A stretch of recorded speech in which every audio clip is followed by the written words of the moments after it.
something we've talked about a lot, and obviously if you sort of subscribe on iTunes, then you will have seen we interviewed one of the teachers for Educating the East End. That was Mr. Bispham. And now, Gary, you have watched some of these. So I've now caught up. It's great to see a television show where I can understand the accents, as opposed to Educating Yorkshire and Educating Essex. No, I do love this. I think I relate a little bit more to the characters because there is a bit more of my upbringing in this one.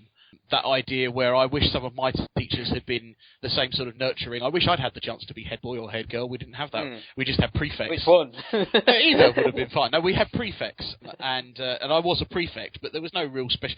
Prefects had to stand in hallways and tell kids off, and let them in for dinner and stuff like that. You didn't. No, I did that. Yeah, you didn't get to sit in on teachers' meetings and things like that, and get a badge. We didn't even have we'd have prefect things. When I went to the school for the screening, they only gave me a prefect badge. They didn't even offer me a head boy badge or a head girl badge, so they know my limits. I mean, there's nothing new here in the sense of these are very similar to the two other projects, but you have to have a heart of stone not to love the characters, the children. Joshua, the story of Joshua.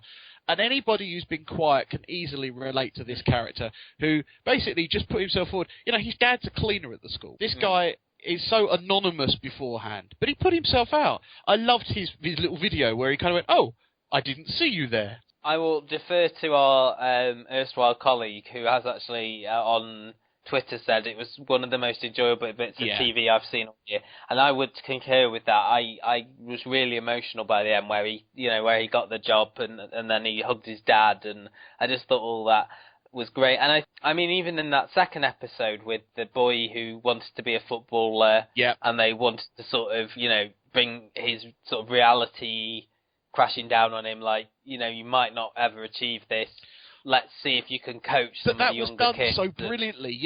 There was someone who was giving him some life examples. My brother, I think he said, it was either him or his brother, the PE teacher, said, look, I wanted to be, this guy, wanted to be a footballer, but he actually is now a coach. And, he was a PE teacher, wasn't he? He was the PE teacher, but I can't remember if it was him or his brother that wanted to be the footballer. The way in which they did it, in the sense of, right, here's something you now like. Okay, if you don't pick your grades up, you won't be able to do this. And it was that motivation that he needed. He didn't need to just continually being told off for every bad thing he'd done wasn't working. So they thought, right, let's give him a little bit of taste of something he does like, and then we'll take it away. It was a different way, but it really worked for this guy. And there was another kid in that episode, wasn't there? The young sort of Cypriot kid. I can't remember his name, but he appeared very briefly in the third episode. A real nice guy. They seem to be bringing back anger. The kids you've already seen, haven't they? They brought back, you see bits. Yeah. They ask the same kids questions every week. Yeah, the talking heads are the girls from Year 9 are still on there, aren't they, from week 1? Yeah.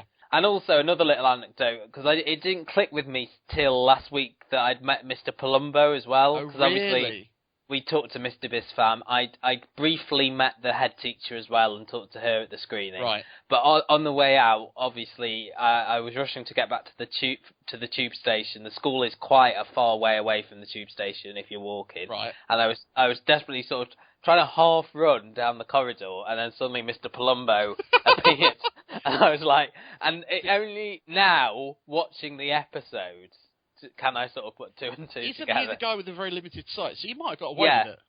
But you could see, but then he would have checked my pulse like he did with those boys and stuff. Yeah, I just thought he was so I thought he was great as well. Yeah. I think all the teachers, I mean, they didn't really focus too much on Miss Smith in these first two episodes. Last night, I think she really came into her own, because in the first two educating series, the first episode has been based around the head teacher, really. Yeah. And in that first episode of Educating the East End, you had a lot of Mr. Bispham. We'll just plug our interview again with Mr. Bispham if you haven't already listened to it.